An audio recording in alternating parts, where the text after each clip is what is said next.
Oh, it's a timer on there? You could do it with a timer? No, sometimes it's validating it right now. Oh. But sometimes it's funny. Sometimes it may be recording, sometimes it may not. But I usually wait till it kind of the validation goes off and then kind of we move forward. You mean that green thing? No, you see the center of the screen? You see the words across the center of the screen? It's something progress. There you go. It is. Bismillah wa salatu wa salamu ala rasulillah wa ala alihi wa ashabihi wa man tamassaka bi sunnatihi ila yawm ad-din amma ba'd. I commence in the name of Allah subhanahu wa ta'ala. I send salutations of prayers and peace upon the finality of prophets and messengers, Muhammad ibn Abdullah sallallahu alayhi wa sallam, upon his family, his companions, and all who follow him in righteousness until the day of judgment. Amen. Indeed, the best speech is the book of Allah, the Quran, and the best guidance is the guidance of Muhammad sallallahu alayhi wa sallam. My beloved brothers and sisters, we are here on another episode of Abu Sumayya's Corner, where we have very real discussions. Today, alhamdulillah, Imam Yusuf, Ríos, and myself were able to sit down with two amazing sisters, Sister Asiya and Sister Halimah, who are sitting here to my left, inshallah ta'ala, who have two amazing programs that they're in charge of and they run, alhamdulillah, showing the strength of our Muslim sisters and what they have to offer to the non-Muslim and the Muslim community, inshallah ta'ala. So we couldn't lose the opportunity, right, today having them here, except that we present them to you, inshallah ta'ala, and allow them to kind of tell us a little bit about their projects, inshallah. So Sister Jessica, inshallah, tell us a little bit about J.E.S.S.I.C.A Cares, and what it means, what it offers, what you do, inshallah ta'ala.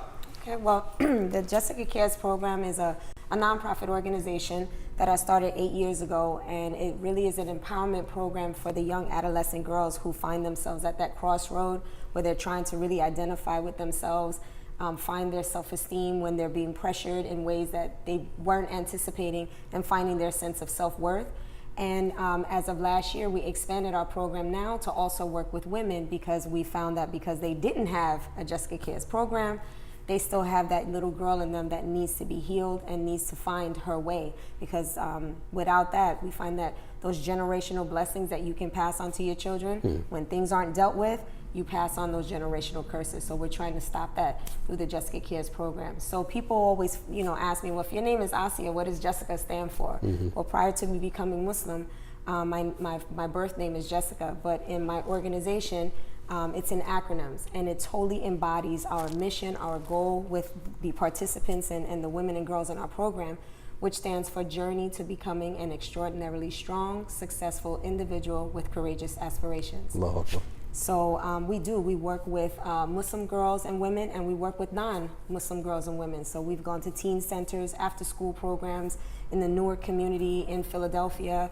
So we're a mobile nonprofit. So we're currently in several states, New Jersey being one of them, but we're also in Philadelphia and Delaware, and we've had chapters in New York as well. Because again, we here on the show, we like to pride ourselves on keeping things real, right? So would you be able to give us a scenario, because we've been focusing on the youth, right? I gave a khutbah not too long ago about our commitment to our youth as a Muslim community, right? At the same time, yesterday I did a little rant. I kind of, I kind of went hood. I'm not gonna front. It came out of me. You know what I mean? Probably many people wouldn't hear me speak that way, but it came out of me, right? And again, it was regarding a post that went up about, some stats. 50% of our Muslim youth are using drugs, 50% or 30% are fornicating, 20% are this or that. You know what I mean? And some of the brothers were actually like shocked, right? Like, I can't believe it. I must have been under a rock, right?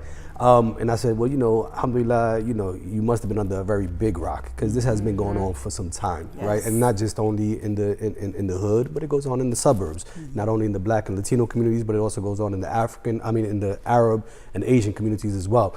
And it's a broad spectrum. Is there something that you can bring to us to kind of demonstrate the need for programs like this? That you can say, listen, I've had girls that dealt with X and dealt with Y, and alhamdulillah, we were able to get them to this point, in the life. That's a great question, because, we pride ourselves as part of our foundation, part of our being able to call ourselves Muslims is praying. And what I find with working with the Muslim girls, several of my girls were not praying. They were not praying, other than the time that they were going to the masjid or when their parents made them. But if they were on their own, they were not praying. And one of the things that I found out is because they didn't even understand what they were saying. They understood how to say it in Arabic, but they had no idea of what the deeper meaning of prayer was. And when I learned that, because of that, they were struggling with so many other things. So they were struggling with fasting, they were struggling with covering, they were struggling with so many things because the foundation, the connection to Allah was disconnected. They weren't praying. And so what we did was we did a perfecting your prayer. And it was really not only just understanding it in Arabic. We did the program where now they understood what they were saying in English and the dialogue that they were actually having with Allah, what Allah was responding in Al-Fatiha, what they were actually, being taught and being said to by Allah. And that was profound for them. Understanding what they were actually saying, what it meant, even wudu, and how that would affect them on Yom Qiyamah. How the Prophet ﷺ would be able to recognize his ummah. They were like, he'll recognize me through, through purification. All of these things, they were things that they didn't know. It just became ritual for them, routine, but not the deeper understanding. So now our girls, and alhamdulillah, sometimes I forget, because Dhuhr comes in right after we pray on Saturday for my class, and they'll say, Sister Asiya, we praying. Whereas before, they be out. As soon as the class is over, they like, I'm out. And now they're like, Sister Asiya, we're praying. So we pray together because I did start that through that program. And every now and then I'll forget and they'll remind me.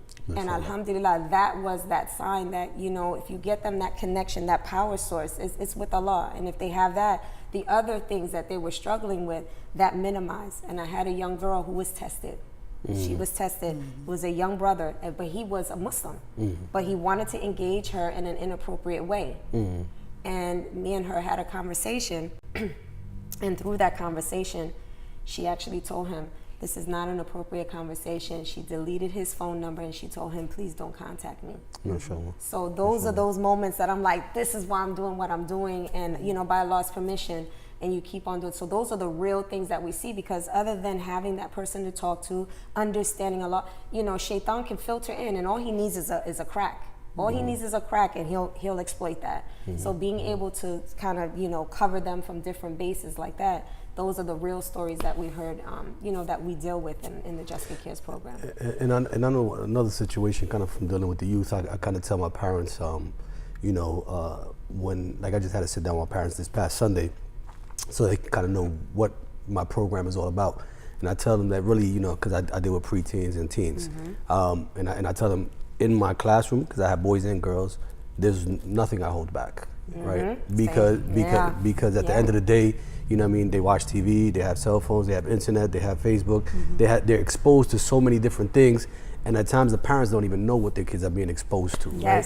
And I told them, I said, I prefer as an educator, as the Imam, as a parent myself, right? I prefer that your kids have a resource, someone that they can talk to, and not only talk to, but trust. But trust, right? Because they may not speak with you. Exactly. It's that village. Yeah, they may not speak with you. And really, that's what it was. When all of my programs and the different chapters, if you were to ask the girls, what's the one thing Sister Asiya always talks about? It's transparency and authenticity. We're not here to expose, but we're here to talk about the real struggles that we're going through. None of us here, and it doesn't end because we're constantly being tested. So if you have a safe place to be able to speak about that and not be judged, but being able to express how you really feel, and then let's find what you need, the ayats, the stories, the hadiths, the women of Islam that went through exactly what you went through. Like that young girl that I was speaking of, she didn't go to her parents and tell them that. But she came to me and she was crying because she was like, I really like him, I really want to be, but having that she was afraid to have that conversation. And I shared the story of Sulaim. She was exposed to the guy that, even Sulaim expressed that, look, no one should deny you, but because you're not Muslim, I can't. So I shared that story. So when they hear those things, they need to have a place to be able to say, you know what, I'm going through this, I'm feeling this, what do I do? And we have those real conversations. So we've had like Dr. Shakira come and we talked about premarital sex. Those are things that I had to have an info session with the parents to say, look, let me give you a disclaimer. We're talking about this at J.E.S.S.I.C.A Cares. Absolutely. Because if the kids are doing it. And at the end of the day too, I told them, I said, we need to be able to have a conversation with them, right? Where they understand that they learn how to talk like adults, right? Like we're sitting here now. Somebody say, "Oh, astaghfirullah," you sitting with the sisters, you know what I mean? No, but there's respect. There's a manner of which the Prophet ﷺ has taught us on how to carry ourselves to make sure that we respect our boundaries, right? And as long as we respect our boundaries, we can have serious conversations. Absolutely. You know what I mean? Kind of moving forward, we have Sister Halimah, and it kind of all comes full circle when you have the two in the room, mashallah. Mashallah, she has BU in HD. BU in HD, right? In high def, right? So inshallah, we're talking about iPhone XS, right? High def, you know what I mean? You want on the screen, alhamdulillah. And at the same time, she has Not Without My Hijab, which brings it full circle with the two of them. Tell us a little bit about both. Sure. So BUNHD is kind of where I started. So BUNHD is the name of my company. It's a coaching company, and it's basically for Muslim women who are either going into business for themselves or are in a professional environment. It works to empower them. It also works as a source to help them strategize and monetize their business, just take their businesses to the next level. And the reason why I did that is because I looked at the training that was available, or the lack thereof of training for Muslim women in corporate spaces. And with the halal industry being a $1.7 trillion industry, I wanted to empower women and to give them the resources so that they could tap into that $1.7 trillion with some of their innovative ideas and that kind of thing. What happened with doing that is, when you deal with the mother, you deal with the next generation that comes behind them. And so a lot of them were concerned with, how their daughters were going to enter into the corporate space. And as a struggling teen myself, so, nothing that Allah gives you, no gifts that He gives you are without a purpose. And so, He gifted me with struggling with hijab and struggling with my Islam as a teen. So for me, that when I met with these women in the professional space, what they indicated is that they needed help with their daughters so that they wouldn't go through the same struggles that I went through, and essentially they went through. And so that's how Not Without My Hijab was birthed.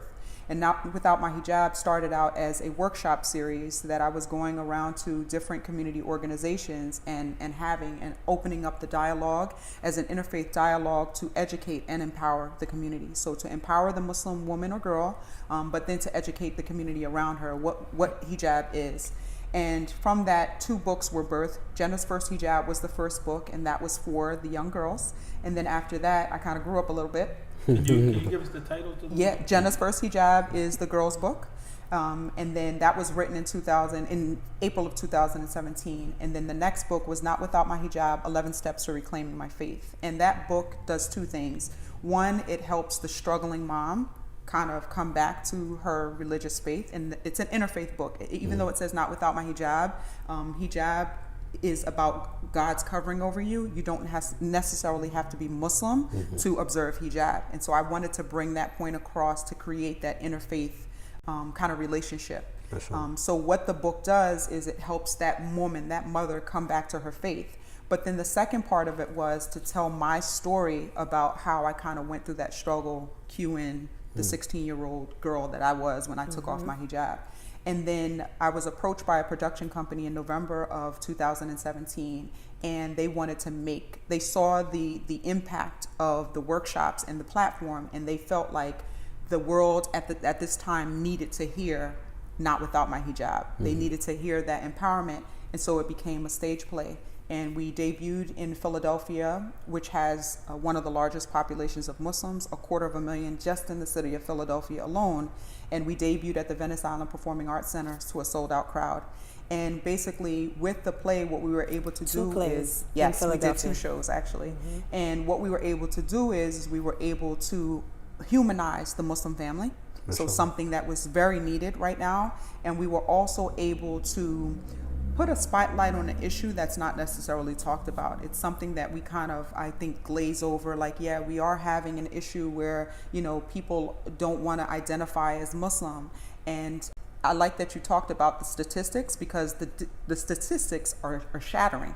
And I literally, the same thing, probably had those same reactions from parents like, sister, where are you getting your information from? This was a Pew Research survey that said 23% of Muslims that were born Muslim no longer identify as Muslim. Shocking. Another statistic, you guys were talking about sex in Dr. Shakira's program. how about this statistic? 52% of Muslim youth don't identify as heterosexual. I'm gonna just leave that there. Yeah. We're not gonna go there, but these are real statistics that have been done. 52%. And so, she's right, because I have it in my program. Yes. They're struggling with that. So yeah, I don't want to.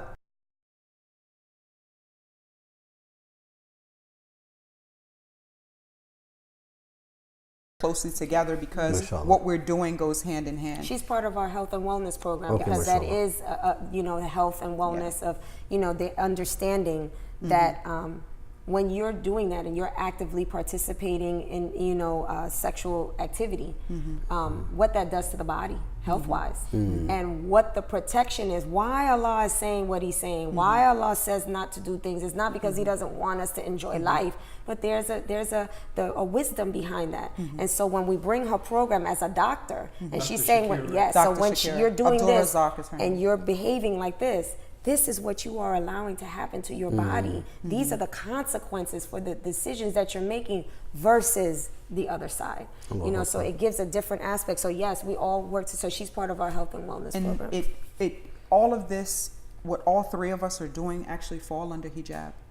So if we think about it, hijab is spiritual, hijab is this physical thing, and then it's this, physical thing that we wear. But under hijab, what a person that is into the Quran. So Asiya was talking about just relaying the stories of Sulaim, relaying the stories of Nusayba, who's my favorite now. I didn't know the story of Nusayba. Yeah, it's a beautiful story, mashallah. Asiya's story. I always said if I would have another daughter, I was going to name her Nusayba. I took Sumaya first because of her struggle, and then you met Nusayba. You were like, wait a minute, mashallah. But and these are the stories our girls don't know about. Absolutely. And when they hear about the stories, we have a Muslima leadership empowerment series, and when they learn about these, the girls came in costumes, man. We had a hawla in the room. She had her sword, and they embodied. We had an asma. She had the belt on, and we was like, masha. They really embodied these things. And why?